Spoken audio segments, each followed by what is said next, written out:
Everyone in the world has gone to bed one night or another with fear or pain or loss or disappointment. And yet each of us has awakened, arisen, somehow made our ablution, seen other human beings, and said, "Morning, how are you? Fine, thanks, and you?" It's amazing. Wherever that abides in the human being, there is the nobleness of the human spirit. Despite it all, black and white, Asian, Spanish, Native American, pretty, plain, thin, fat, vowed or celibate, we rise.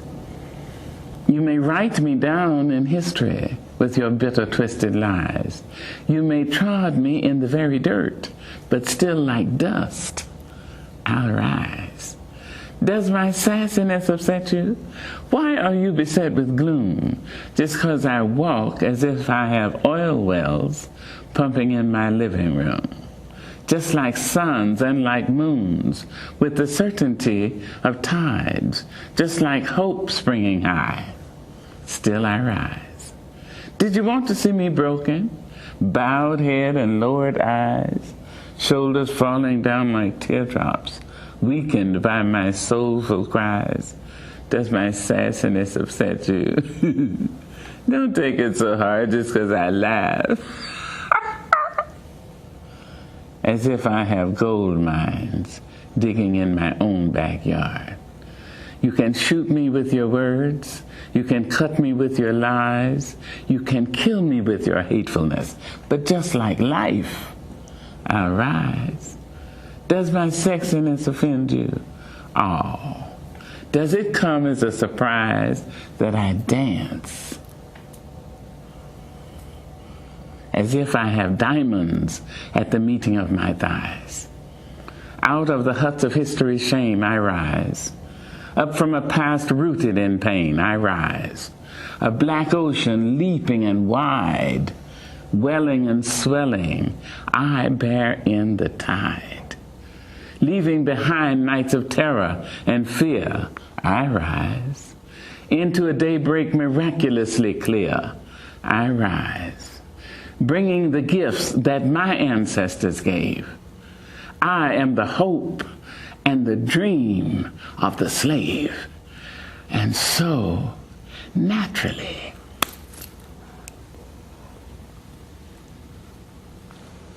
there I go rising.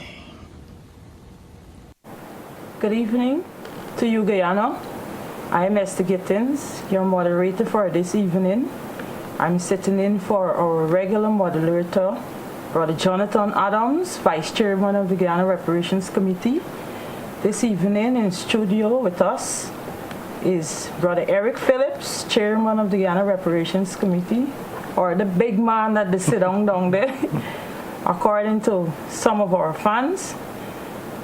Today this evening we want to talk about emancipation. We are fast approaching our August 1 celebrations countrywide.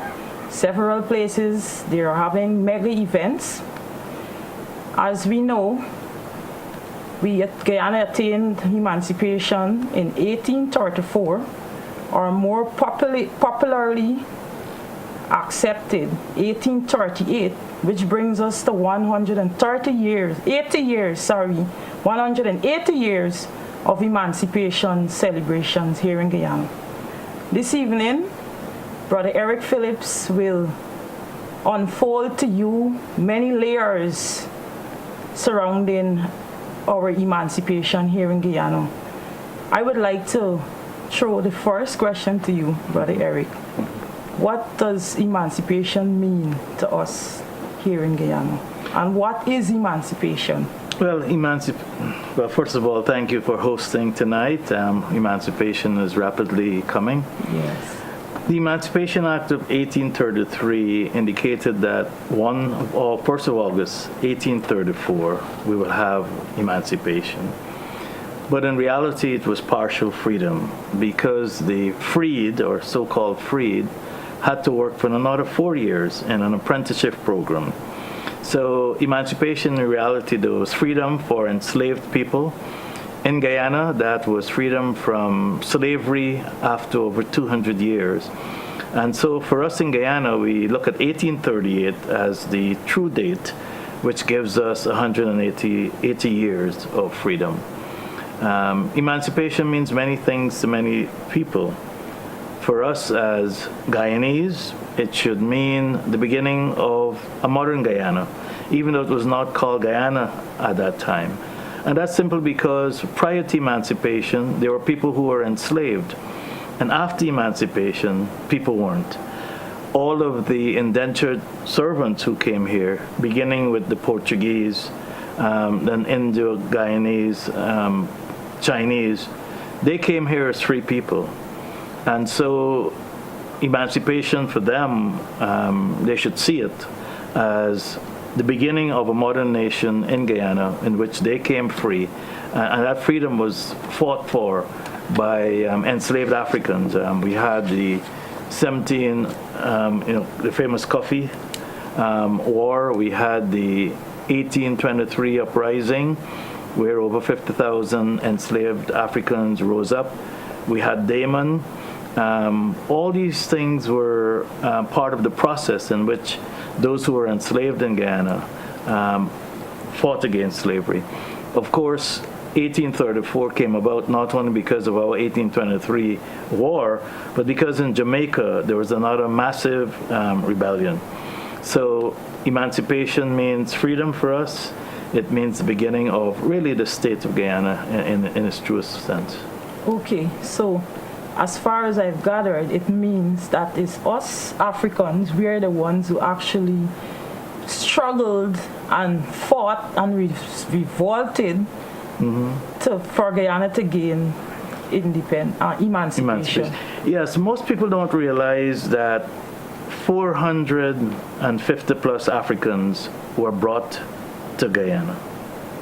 And because the death rate was about 85%, that hundreds of thousands of Africans died for Guyana's freedom. And Africans were enslaved here for over 200 years. And during that period, Guyana was built. They cleared 15,000 square miles, which is 18% of Guyana. And during that process of cruelty, because the UN has considered slavery to be a crime against humanity, during that period, they really built all the infrastructure that we see in Guyana. It's funny, one of our friends indicated that Indo-Guyanese cleared more than African Guyanese. This was a discussion about what was the contribution of Africans. But you have to remember that Guyana is still 80% uncleared. We have forests. True. And if African Guyanese at the time, enslaved Africans, cleared 18% of Guyana, that means 82 was left. So since that period, roughly only about 2% of Guyana has been cleared, and that was done under the harshest conditions. True. True indeed. So 1763, 1823, the Amon Revolt are the foundations for emancipation in Guyana. That is clear as day. Yes, if you were to no other peoples who came here, the indentured or otherwise, fought for emancipation. No, they fought for their own causes. You know, the indentured servants had a tough time. It wasn't anything like slavery. So there were those types of uprisings. But in terms of emancipation, the indigenous people were here, Europeans were here, we were here. The Europeans protected Amerindians. Sure. And instead, also, apart from protecting them, paid them to bring back runaway slaves. True. So we were the only ones, enslaved Africans, who fought to create emancipation. The church was involved. There were tough economic times in some parts of the Caribbean. But yes, your statement is true, that African Guyanese or enslaved Africans were the only ones to fight for emancipation in Guyana. So the entire Guyana has to be grateful or thankful to our African ancestors who fought for Guyana to be emancipated. Historically true. Yes, historically true. The next question I would like to ask you, Brother Eric, is why is emancipation important to all Guyanese? Well, as I indicated earlier, emancipation was the beginning of freedom. It allowed others to come to Guyana. We're a country of 6 peoples. Had there not been emancipation, there would have been no country of 6 peoples. We wouldn't be what we look like today. The country would have been fundamentally different in terms of our ethnic and cultural composition. And yes, emancipation was the beginning of everyone being here. So I think on Emancipation Day, which is celebrated all across Guyana, there's a big festival at the national park. It should be a day that is celebrated by all Guyanese, regardless of race, culture, or creed. True. Because if it wasn't for emancipation, we would have had no need for indentureship. Yes. That's clear. Yes. So, could you tell us what our ancestors did after emancipation? Well, I'd like to read something because I'd like to promote this book. And this book, in essence, we're bringing 10,000 copies of this book into Guyana, and we will be providing them free to Guyanese. And in this book, here's what our ancestors did. They cleared 15,000 square miles of forest swamps by unpaid labor. This is equivalent, as I mentioned, to 18% of Guyana. They cleared the equivalent of 9 million acres of land. And in the process of building Guyana, research has shown that they installed 2.5 million miles of drainage canals, trenches, and beds. They also created 3,500 miles of dams, roads, and footpaths, and 2,176 miles of sea and river defense. In reality, they moved 100 million tons of earth with their bare hands. So this is what is the foundation of Guyana, and during slavery, this is what our ancestors did. Apart from that, people must realize that after emancipation, our freed ancestors started the village movement. In 1839, November, started with Victoria being created. 83 individuals, including 5 women, bought the plantation Northbrook and converted it to Victoria. That was the beginning of the structure of Guyana. Guyana is a country of villages, and the village movement began there. We should also recognize that between 1839 and 1850, 40,000 Africans were in their own villages. At emancipation in Guyana, there were 84,035 freed Africans. So half, roughly 50%, moved into villages that they bought. And what is remarkable about this is that it's only in Guyana that this happened, where this entrepreneurial spirit, this entrepreneurial flair was demonstrated. As a matter of fact, some historians call this the greatest entrepreneurial event in any post-slavery society. And it wasn't just about buying plantations. It was about freedom. It was about economic independence. It was about family. It was about church. It was about school. So from slavery, in which they had lost all of their rights, as a matter of fact, there were no human rights, within a 12-year period, probably they reached back into their DNA and tried to reconstruct their village life with family and land and planting their own foods and those types of things, worshiping, spirituality, education. So that's what our ancestors did. And as I said earlier, this was the beginning of the village structure of Guyana, and Guyana is now a country of villages. Okay, so it is clear to be seen that from everything you said, the seawall, all those beautiful drainage and irrigation we see when the plane is coming in, if you're lucky to land in during the day, are monuments that tell the story of what our ancestors actually endured and accomplished. Yeah, and listening to how you put it, these are indeed living monuments. They are remnants. There's Fort Island. There are all sorts of things in Guyana that show what happened. But the seawall, we're 6 feet below sea level, had to be protected. Our ancestors were part of that process, significant part. Yes, and it is also obvious too that even after over 200 years of lashes across their backs, they still did not forget where they came from. Well, DNA is a funny thing.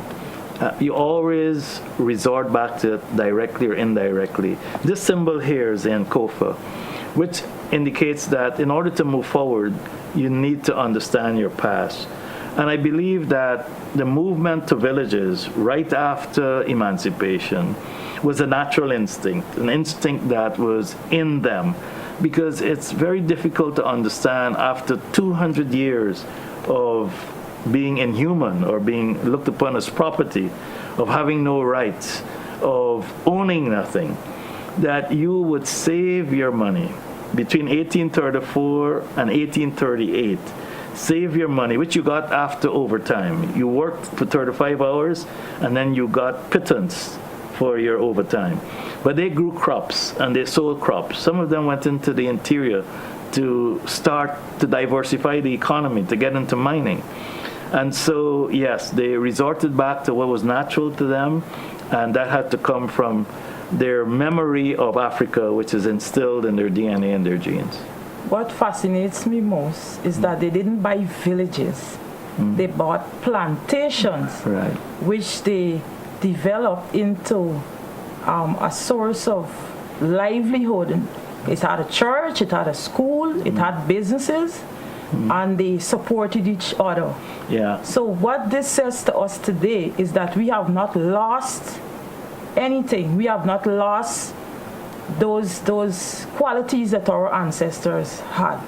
We could still buy from each other. We could still make our villages viable. So indeed, this Sankofa symbol is very significant because it tells a story that if we know where we came from, it will help us to understand why we're here, and it will help us to make proper projections.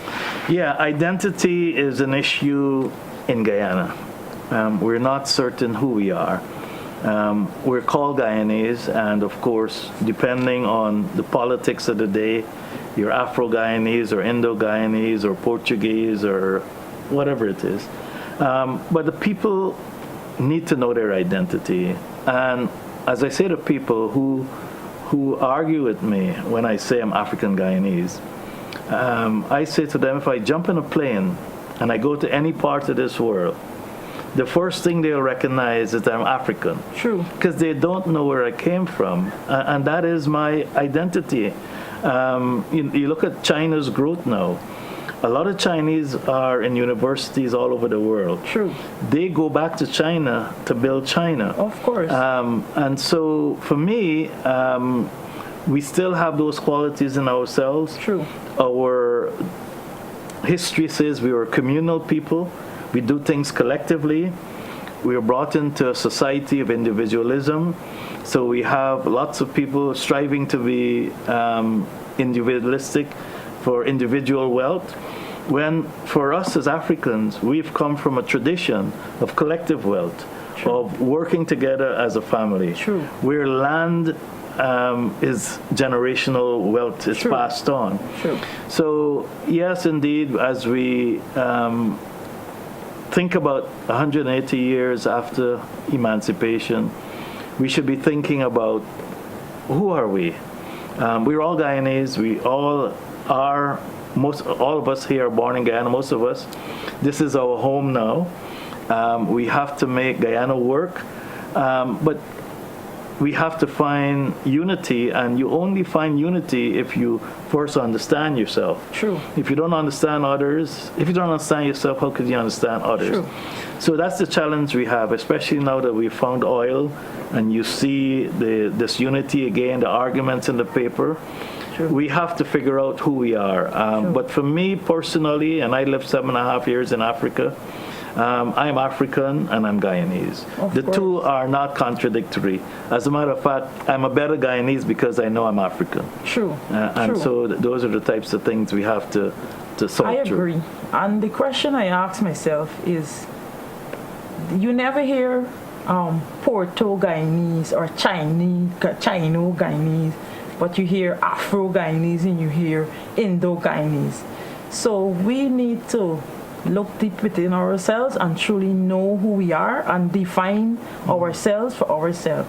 Well, it's interesting you would say that, because when you look at the Indo and Afro-Guyanese, why they're so prominent, it's because they're the largest population. Amerindians say they're indigenous. They don't say they're Guyanese, but they say they're indigenous, but they're Guyanese. The Chinese and the Portuguese are small in number. And they've benefited the most because if you look at our history, where the state suppressed African Guyanese and assisted Indo-Guyanese, for example, they put them into rice when African Guyanese were burnt out of rice. They gave them land and money for indentureship. The Portuguese came and they were advantaged because they looked white. And so they were encouraged to go into business, and the state supported them. And so, for example, they were given licenses in our villages when we didn't have licenses. So that monopoly started during that period. That monopoly has grown today into a small number of Portuguese being extremely wealthy and controlling a lot of the economy. So they do not want to call them, they don't call themselves Portuguese Guyanese. They're very silent. And that's a strategy because they're extremely wealthy as a community. Okay, which brings us to what is Guyana Reparations Committee doing about emancipation and slavery? Well, as you know, we've been around for about 4 years. We meet weekly. We have had a tremendous amount of achievements. This particular book, which is the Guyana Reparations story, tells our story. As I mentioned, 10,000 copies are in the country. We will be distributing them in a strategic way so that we hope every Guyanese community has one. So we've produced this. We've also had outreaches across Guyana. As a matter of fact, yesterday we had an outreach in Linden. A few weeks ago we were in Essequibo. We've had a relay and rally for our young people. We went through 70 communities. We've had youth entrepreneurial conferences and workshops. We've had events where we've spoken on many different occasions. And now, as we do every year at Emancipation, we have a booth at the National Center, National Park. So in Emancipation Day, fellow Guyanese can come and visit us. They'll be able to get copies of the book. They'll be able to answer questions. There are a couple of other books here that are free. These are speeches by the President of Guyana that we'll have available. As you know, he's a historian. He has written prolifically on slavery and everything else. And this book is called Organize and Mobilize, Don't Agonize. And this one is called Crimes Against Humanity. So you can come visit us, and we will speak to you about emancipation and about reparations.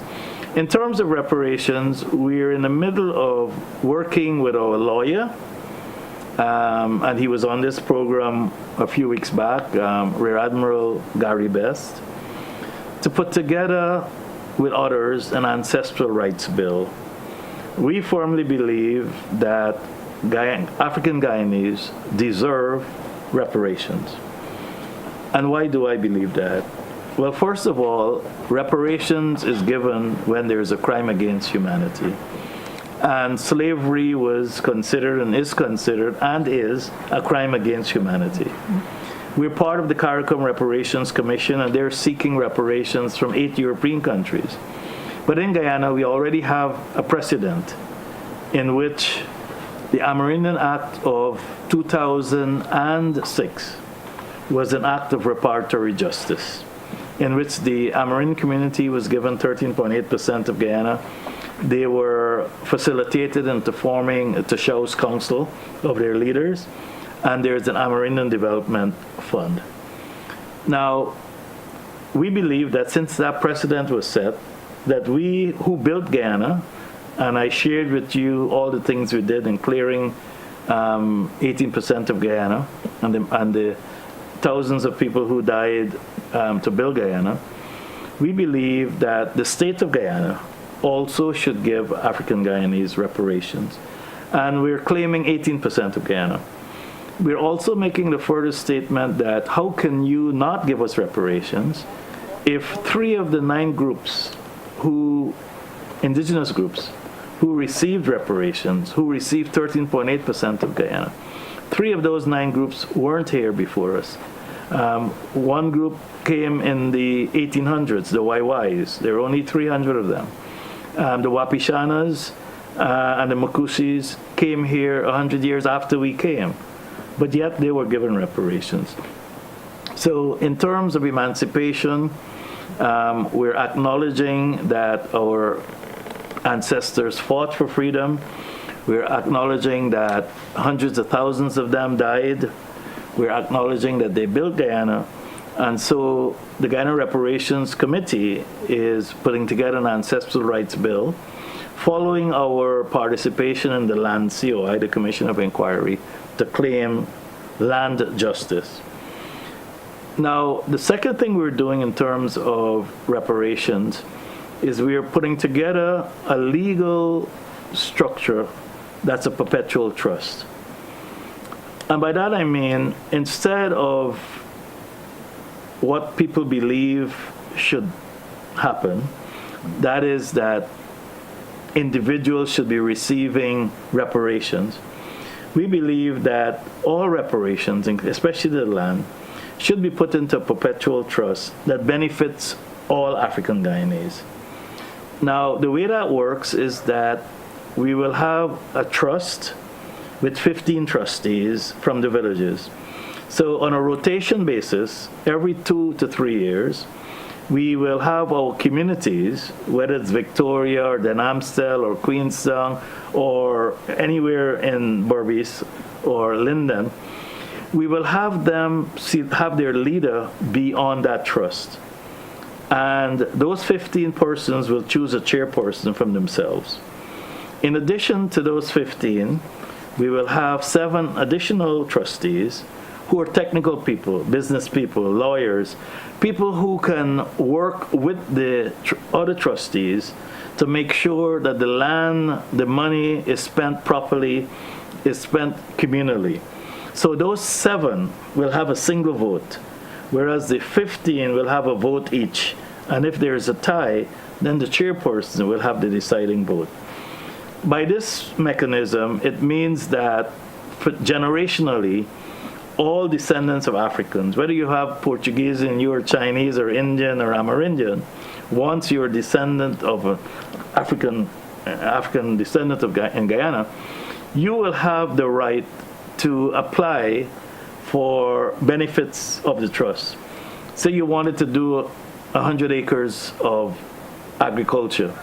The trust will look at your business plan. Those 7 technical people will work with you to make sure that your business plan it makes sense. Mm-hmm. They will then take you through a process in which the land will be provided to you, even though it still belongs to the trust, and you could collateralize that land and raise money from the banks to develop your business.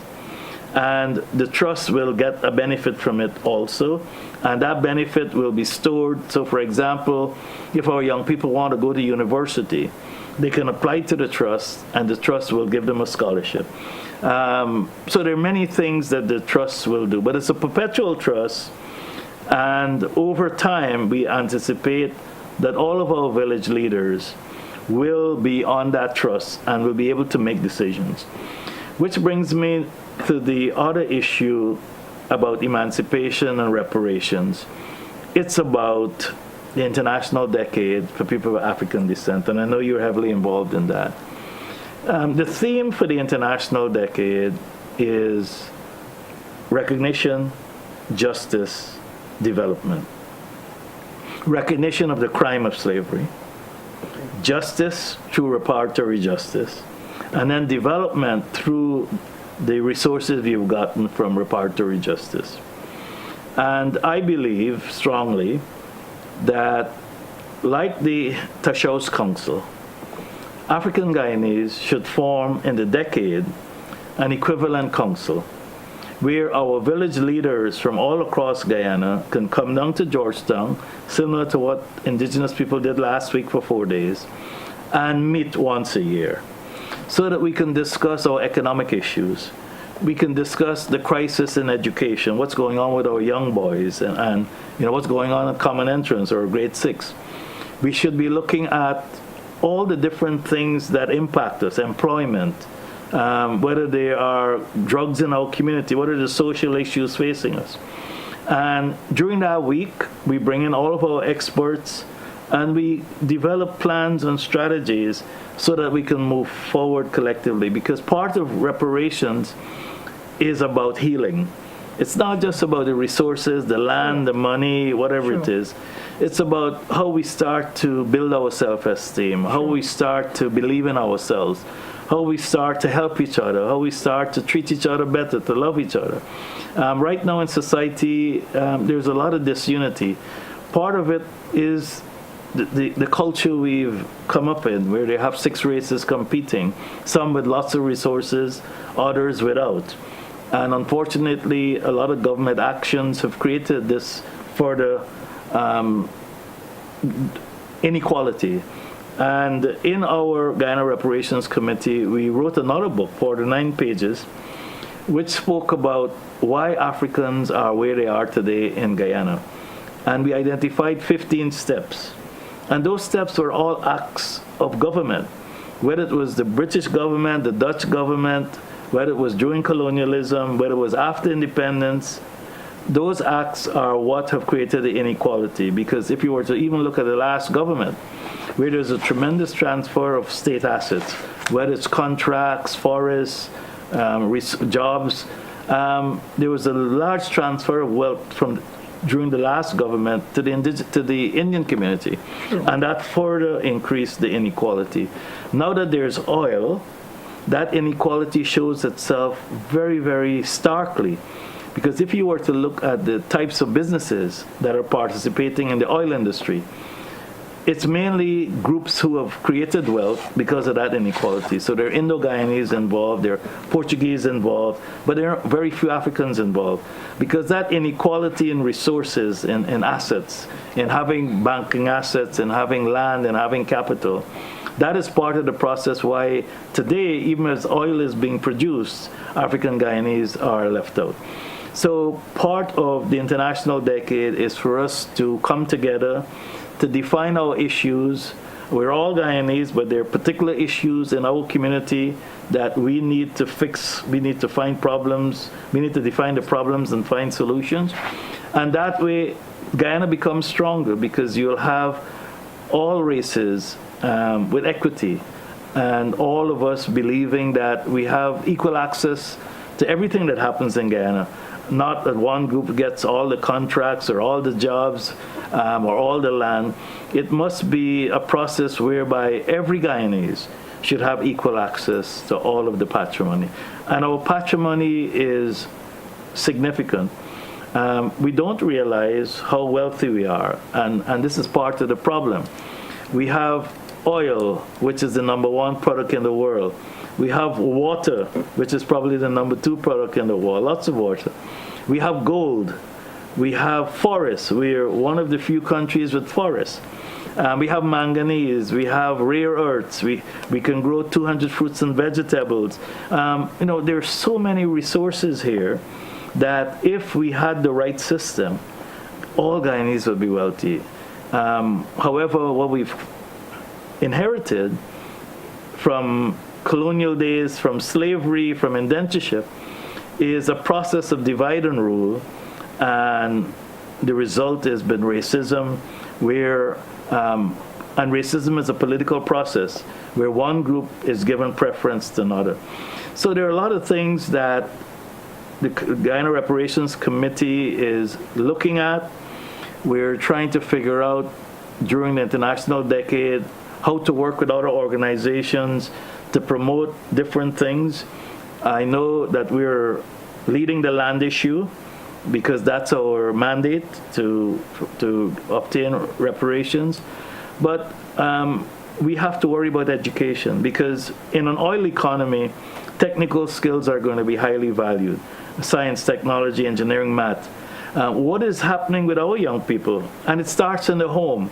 We have to build an infrastructure in the home that when any Guyanese, African or Indian or Chinese, that they're exposed at an early age to science and technology and to wanting to be Guyanese, the patriotism that doesn't exist today, so that we as Guyanese can take full advantage collectively of all these assets that we have that are untapped.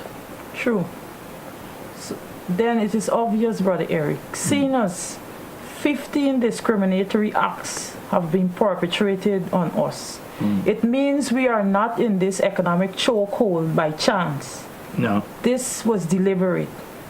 So to my mind, if things were deliberately done to keep us in this position, and you keep disseminating things equally, there is no way we could catch up. Yes. So if things were deliberately done to keep us in this position, it means some things have to be deliberately done to correct this situation. It's called repair, and repair is reparations.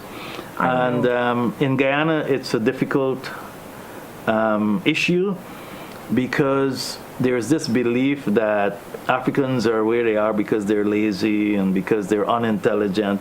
The same stereotypical ideas that have been perpetrated in the school system, where now our young people want to whiten their faces, when indeed being black and being proud is what they should be. As Mayor Angelo said, still I rise.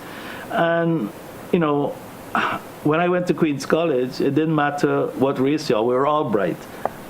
So it wasn't about me being brighter than an Indian or a Portuguese. All of us are bright. It's just that we were in a process that tried to advantage some and disadvantage others. And that stigma is still there, where a lot of young African Guyanese are ashamed of being African. And they're confused because they feel as if they don't have value. And coming to your specific point, though, yes, things were deliberately done to make where we are today where we are. And so things have to be deliberately done to do so.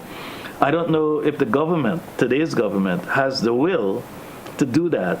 If you look at procurement, which is about 70% of the national budget, it's still few groups that benefit from it, because they have always benefited. They have the tractors, the equipment, the networks, the banking support.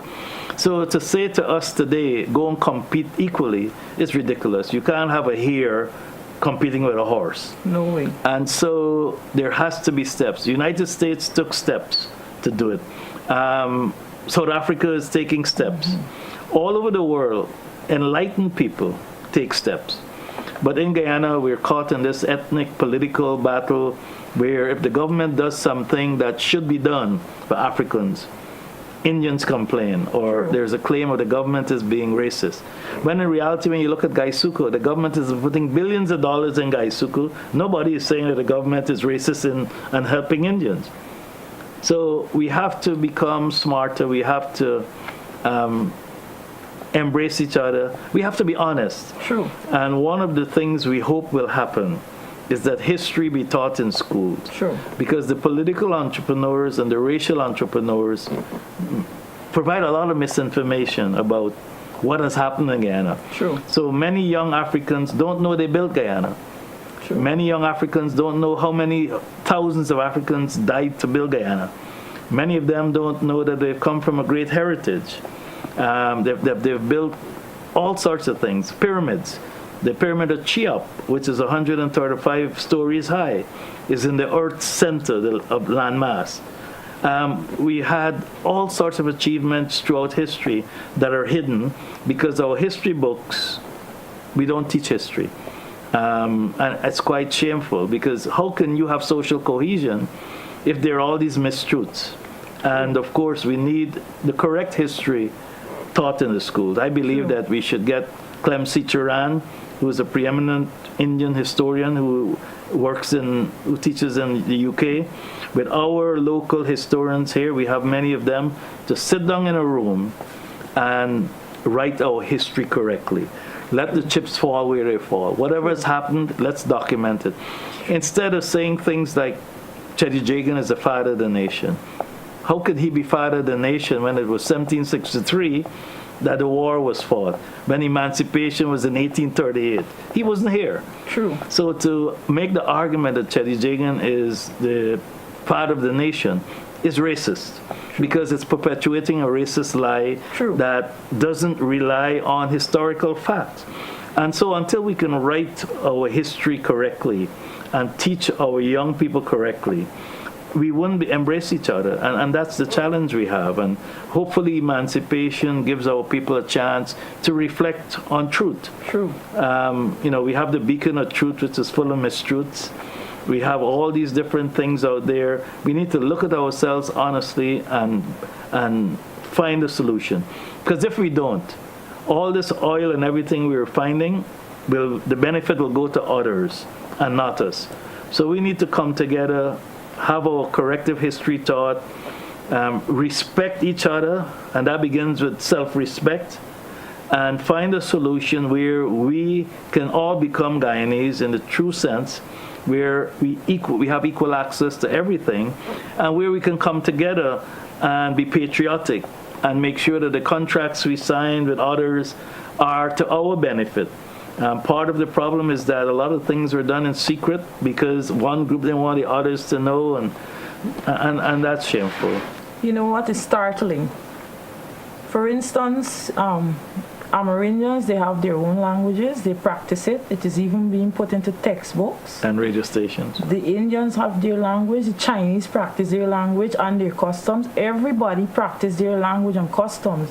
But once an African tries to learn something about themselves that they've lost, or we try to represent, for instance, or portray what our ancestors did, we are termed as racist. Yeah. And as a land of 6 people, each people need to look at themselves. If you have the right to your language, which was never taken away, I need to have a chance to learn mine, and not because I need to learn my language means that I'm racist. And there could be no social cohesion if 5 people know themselves and 1 doesn't. Yeah, I agree with you. And our youths are of very firm belief and support the fact that there can be no social cohesion if African Guyanese don't be reoriented with their... Well, I have a saying that we need social cohesion. We do. But it must come with social inclusion. True. And, I lived in South Africa, and I've been across Africa. It's a very interesting thing, because people don't realize that there are 3,000 ethnic groups in Africa, and they speak 2,000 languages. So when we try to find a common language, we run into problems. So Swahili seemed to have been accepted as a commonplace. But I agree with you.